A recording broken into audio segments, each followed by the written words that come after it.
laawol kisal ko laawol peewal e ɓantal. أعوذ بالله من الشيطان الرجيم بسم الله الرحمن الرحيم الحمد لله وكفى ثم الصلاة والسلام على عباده الذين اصطفى وبعد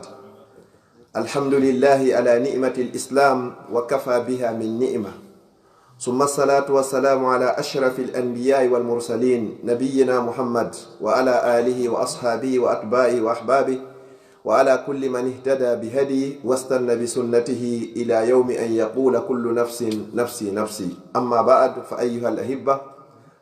أحييكم بتحية إسلامية ألا وهي السلام قائلا لكم السلام عليكم ورحمة الله وبركاته. هري مسيب جلبة تدرب الإسلام باوين يتدي الله سبحانه وتعالى دوانو نلاد مكون صلى الله عليه وسلم kanko e ɓe ngure makko ne fof e sahabaɓe makko ɓen yo salmina on salminago l'islam salminago yimɓe aljanna ka aljanna yo allah waɗa on fuu e kala heɗitoyiɗo en enen ɗo yaaɓe yimɓe aljanna. haray ado en natande yewtere ko ɓe inni en yewtukon hiɗen jarna allahu subhanahu wa ta'ala tawnuɗo en rowani o tawni en hikka kadi ha hande en heeɓi 17 ko hoora e lewru suumaye. hande sen liɓoyi haray ko 17 on ɗo ko goɗɗo kontata ko mi hoori 17 on ɗum ɗon timmari taw. haray mi andintina hunde wotere hanki ko ñalande mawde no jeyaɗe e ñalaɗe mawɗe ka tariha l'islam ko tawata julɗo fo julɗo hanande yejjitude julɗo fo julɗo no hani malitade nden ñalande o wano malitori inde muɗum ñande 17 suumaye gere mawɗe arane ɗen waɗi e nder l'islam ko wiyete ko khazwatu badr. ɗum no hana manitede no won noon julɓe ɓuy hara ɓe yeggitino fi muɗum ma hay ɓe anditata ɗum no haray no hulɓini moƴƴa ko nden ñalande ɗon seede ko ñalande mawde ko nden ñande nelaɗo sallallahu alayhi wa sallam ɓe tori allah ɓe towni sokeje maɓɓe ɗen ha ɗe towi ɓe tori allah ha disare maɓɓe nden iwi ka balaje maɓɓe yani ha ɓe maki ɓe inni ko an yo allah ngu kon ngu yiyata yeeso ma ɗo ɓeymo ko baaɓe 13 ɗo si ɓeeɗo sahindinama hande si ɓeeɗo warama ko lantu ubada ba'dal yawmi abada. andu haray ala hay goto ko rewa ma ɓawo hande few fi on ɗum nden ñande sur la planète e hoore lenni fof ko ɓen ɗon woduno yalla moɓidiro en enen e ɓeeɗo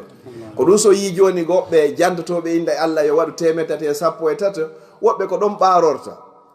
ñande gere badiri on ko noon julɓe ɓen fotay noon ko ɓe fof kadi noon hari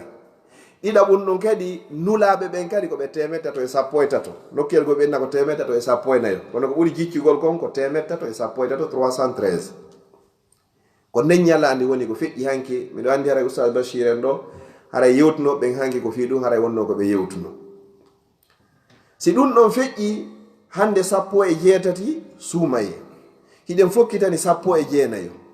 ko ɓura ɗaɓɓede kon ko ɓura piiji buyno ɗaɓɓa e nder suumaye kono ko ɓura ɗaɓɓede kon e nder lewru suumaye ndum haray ɗum nelaɗo sallallahu alaihi wasallam ne jopani yo ɗaɓɓe e nder lewru ndum fof kono ɓeni tentini noon ka balɗe 10 sakkitore tentini noon ɗon ɗum ɗon fof kaka yiɗugol mofte ɗen hoynalngol mofte ɗen si tawi joni awa a welsidino ke nder ɗe balɗe nogay feƴƴuɗe ɗo kono ɗe 10 sakkitore ɗo jemma ɗaɓɓa ɗo wiyeteɗo jemma laylatul qadri jemma kodduriye on wo ko e nder ɗe ɗo o woni ɓe yehi kadi ha ɓe sappani en to ɓe inni kaka fuujuɗe ko ɓenta kon le nombre impair 21 23 25 27 29 ko ɗe ɗo ñalaɗe fuujuɗen e nder balɗe 10 sakkitore ɗen ɓe yehi ha ɓe jopoyi ɓe inni kaka 27 ko ɗum siyoton nden ñande haray événement molanaɗo no woodi defe ñaame buynon nden ñande wonay golle mum fof hara koye defa ñaama organise gol piiji hara waɗata dewal kokum ɓuri e fannude nder jemma wona jemma ñaami no wona jemma werdeji wona jemma teddule ko jemma ɗaɓɓeteɗo reweteɗo allah e muɗum kono sandari wona nokkeli goo tentinino wona ka meɗen kamen andi a wiyay werdeji hino waɗire nden ñande o ginna ko goɗɗo woni e jombude no hulɓini na ɗum hana waɗede nden ñande nelaɗo kamɓe ko honɗum ɓe waɗayno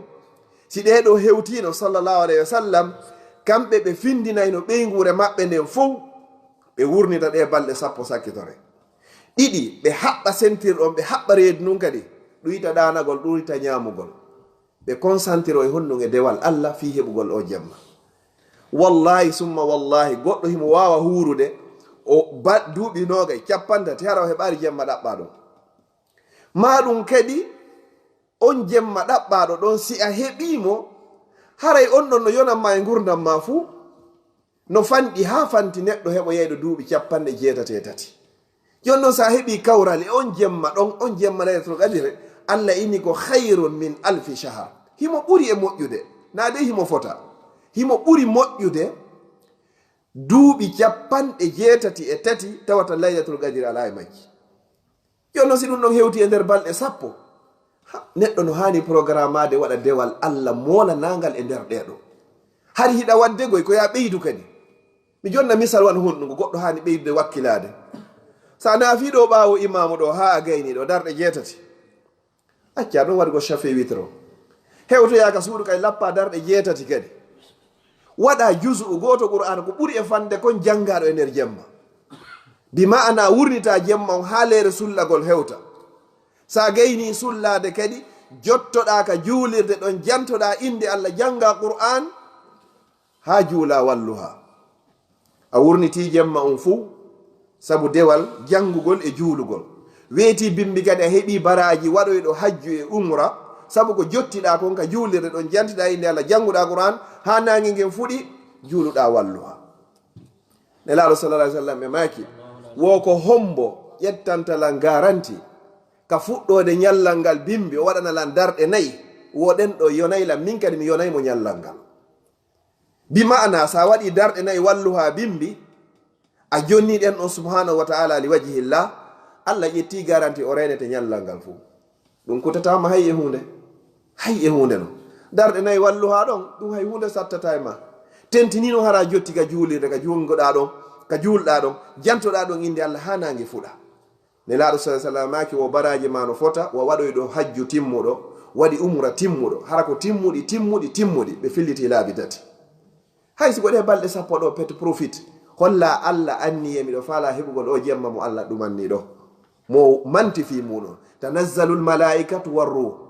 malaika fuu no tippine nden ñande assistugol o jemma. hay jibril nden ñande aray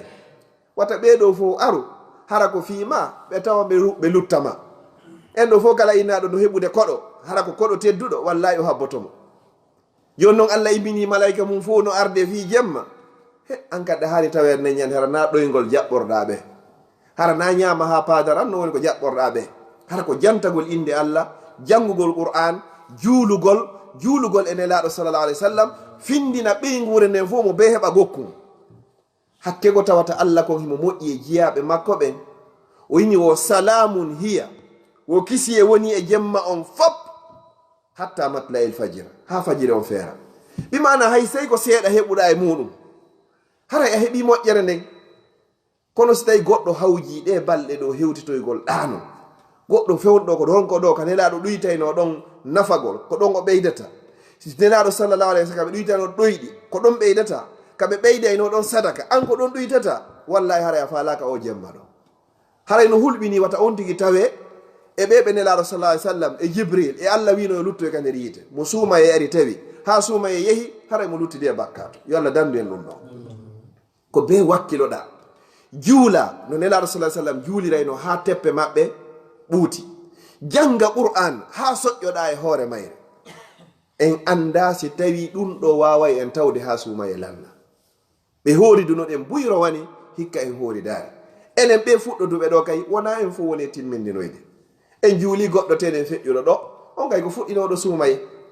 woodi buy fewon ɗo ni joni hara ɓe laatike fureji kono hara ɓe fuɗɗino suumaye. woodi buy rowurnoɓe rowani hikka nawnaji Allah liɓi e maɓɓe hara ɓe wawata horugol. wallahi heɓugol nema cellal doole horugol ko nema molana ɗon. zalika fadlullahi yu'tihi man yasha. on andi tugali l'islamu ɗen ko ɗe 5. no woodi woɓɓe gono ton Allah ko timminani ɓe ko 2 pette ɓe wawi timminde. ɓe woni julɗo hiɓe juulude kono Allah addi nawnare maɓɓe ɓe wawata horugol. Allah waɗi ɓe baaso ɓe mara jawdi ko ɓe itta zakka. o waɗi ɓe baaso ɓe mara jawdi ko ɓe yara hajjoygol. ɓeɗo Allah clasi ɓe ɗon. woɓɓe gon ton Allah newnani ɓe piiji tati ko ɓe julɓe hiɓe juulude hiɓe horude cellal ngal no woodi kono Allah ɗaliɓe ko wiyete ko jawdi ɓe mara ko ɓe itta zakka ɓe mara ko ɓe yara makka ko deuxiéme catégorie on ni troisiéme catégorie on woɓɓen ton Allah waɗi ɓe julɓe kalimatu shahada o newnani ɓe juulugol ngol kadi julɗe ɗen joyi o jonni ɓe cellal hiɓe horude kadi o jonni ɓe jawdi hiɓe ittude zakka o jonni ɓe jawdi ɓe totto e farilla hajji ɗum ɗo ko fadlullahi yu'tihi man yasha tugale ɗen jowi noon l'islam ɗen ɓe fopp Allah on timminani ɓe en torki Allah yo Allah timminan en ɗe kala mo mankiri gotal yo Allah on timminan mo timmin ɓe ga yo Allah newnanɓe ɓe wawde jogade ɓe hutora ko ɗeɗo woni tugal l'islam ɗen joni noon konko yiya toon fi juulugol yo goɗɗo waɗu diinde mum ka leydi no tawa e dewe ɗe Allah ɓuri yiɗude ɗen ƴetta nde tiinde ma ɓurde tiddude rukande ka leydi hara ko rukirɗande ko fi o taguɗo kammuli e leyɗele ko ɗum no tawa ko Allah ɓuri yidde ko nelaɗo sallallahu alayhi wa sallam goɗɗo arno landiɓe wano journaliste landorta ni les grandes personnalités oyni yeeto lan nelaɗo golle ɗen fof ko honɗum Allah ɓuri yiɗugol oyni o ko juulugol waktuji ɗin jowi e leer majji honɗum Allah ɓuri yidde kala ko anduɗen hiɗen waɗa e dewe ko ɓattortemo ko naɓata aljanna danda yiite jahannama ko Allah ɓuri e yiɗude ko ya juulu waktu on e leer makko waktu on e leer makko landiɗon ini ene si ɗum ɗo feƴƴi ko honɗum kadi oyni wo ko birrul walidayni ndaare zakka on acca ɗon korka kan acca ɗon hajju on acca ɗon jihad fi sabilillah acca ɗon ɓenne wo ko birrul walidayni ɗiggal ngol nene e baaba ɗoftagol nene e baaba yanganagol nene e baaba kurkanagol nene e baaba sen daari hadis nelaɗo on e aya qur'an on hino yaadi tasi aya qur'an on ko wiɗoto ka suratul isra wa qada rabbuka alla ta'budu illa iyyah jomi mo nde o ñaawi o siñi o kashiti ko satti o taw rew hay howne sina kanko o hikkiɗo wa bil walidayni ihsana nene mon e baaba en moɗon ɗofte e maɓɓe ɗiggane ɓe alhaali maɓɓe no woniri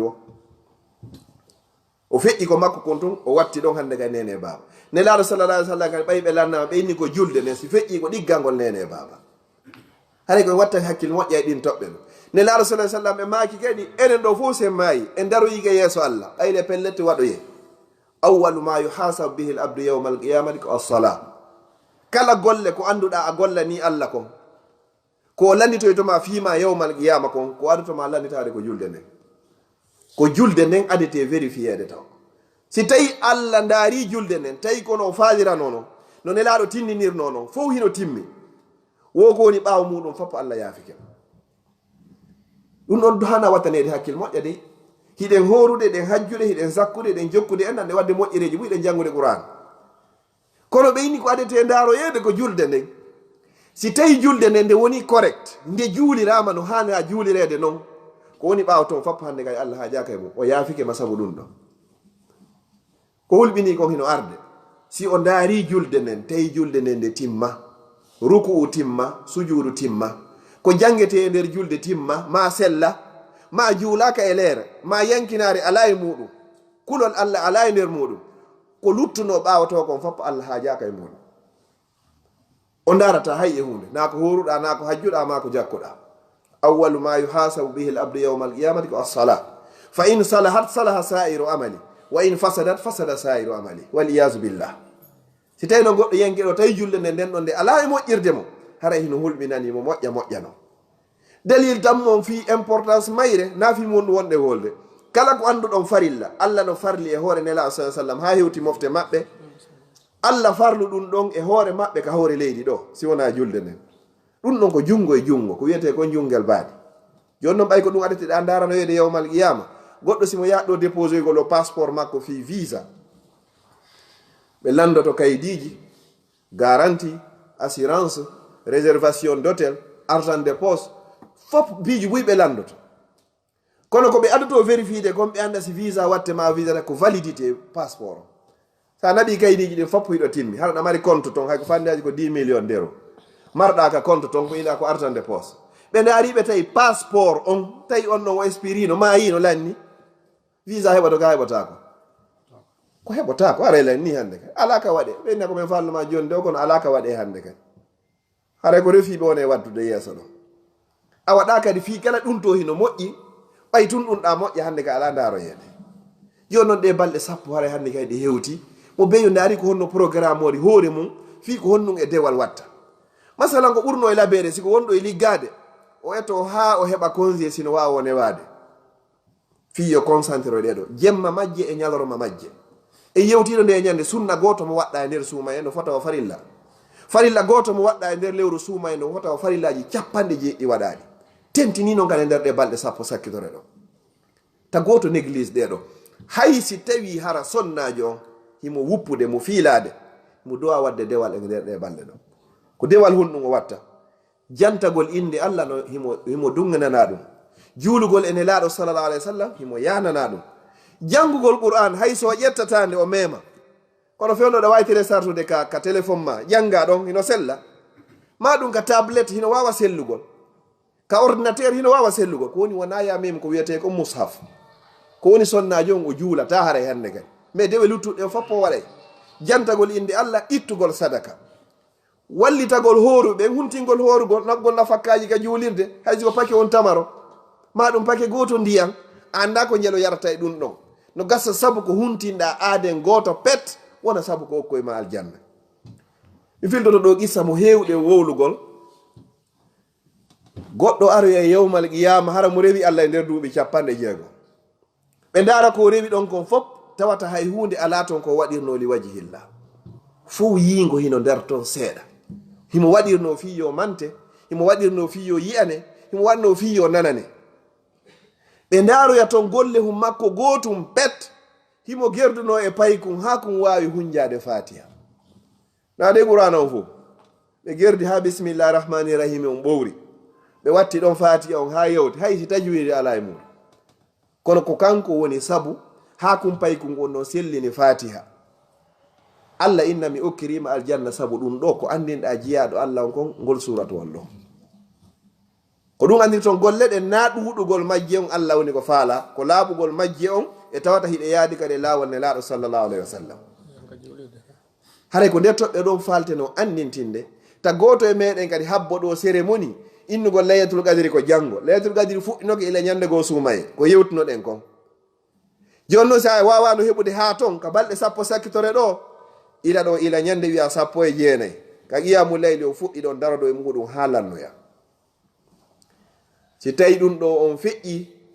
waɗoygol hafla wingin ñande 26 no weddi 27 on ina tawata waɗe kono wata habbo nden ñande tun si tawi nden ñande ɓe inni sottay tawi hina nden ñande haray arati hitande haray a perdi dewal rewɗo allah ɓuri rewɗo allah duuɓi 63 koye on tigi haɓɓiɗo fewno ɗo heblo moƴƴa moƴƴa kon ɗum mi hikkata ɗon simi waɗo mi ara e yewtere ɗiɗaɓere nden kala dewal ngal wonɗa e wadde moƴƴinir dewal ngal wasi tawi a gayna e wadde ngal tun allah ƴettitama hara no gaynirɗa ngal ɗon ngal ɗo ne sakkitingal ngal wonɗa e wadde haray a hewti daraja kaɓe inni ɗon an ta'buda allaha ka annaka tarahu fa in lam takun tarahu fa innahu yaraka miɗo julde o waktu ɗum moƴƴinira oɗo wasi tawi malakul mawti on himo ka hoƴƴuduma a salminay tun o ƴetta wonkimaki hara ɗon joni gongal ngal sakkitiɗa ngal ko ngal ɗon ɓuri e moƴƴude e golleji ɗin ko ɗum du'a hiɗen du'o ɗo sono be mawɓe no toromo ɗo ko du'a labaɗo allahumma ahsin aqibatana fil umuri kulliha allah min torikema moƴƴin battani amen e dendagal fiyakuji ɗin simi fokkiti ɗo joni hotoygol ka suudu mi moƴƴina anni e o miɗo yahude no gasa mi hewtoya no gasa mi ronka hewtoyde hara mi fottiya malakul mawte wo sa yarini gollal magal mayde nden nde juhoytama kono sa fokkiti ɗo décision miɗo woni ɗum ɗo hande si allah yi min huwodiray haray moƴƴaari si allah ƴettitima e ɗum ɗon haray moƴƴaari si dargal darike hoore ɗum ɗon haray kadi moƴƴaari ko ɗum ɗon falno andintinde haray telen ko yowodiri kon e fiiɗe balɗe sappo sakkitore ɗo amma mawdu ko innanoyo yewte ɗo kon hande ko wiyete kon awliyaullah woɓɓe yewtani en awliyau cheytan yo allah danden ɓenno weldiɓe seytane yiɓɓe seytane ɓen amma no ko homɓe woni yiɓɓe allah ɓen tigui nana ɓen e kaari ko waliyo en ɗo fof ɗe wawi wonde waliyo allah waliyagal kadi ronatake goy ko yanganteɗo daren aya on ko wiya ka aya alquran bada auzu billahi min alcheitani rajim allah ko daali ala inna awliya allahi la khawfun alayhim wala hum yahzanun allazina amanu wa kanu yattaqun lahumul bushra fil hayati dunya wa fil akhirah wo yiyaɓe allah ɓen wo ɓen kulol fawaki ɓe nde hiɓe maaya ɓen mayde nde juwataɓe mayde nden kadi hulɓintaɓe jiyaɓe allah ɓe ɓe hula kadi ɓeygure ko ɓe acci ɓaawo ɓe hula kadi ko ɓe tawoyta yeeso wo lahumul bushra fil hayati dunya hiɓe mari ko wiyete ko welo welo ka gurdam maɓɓe aduna ɗo e ka laakara kadi ko weltinirteɓe ko aljanna wodani ɓe hara ɓe ma yaari taw awliyaullah laawol kisal ko laawol peewal e ɓantal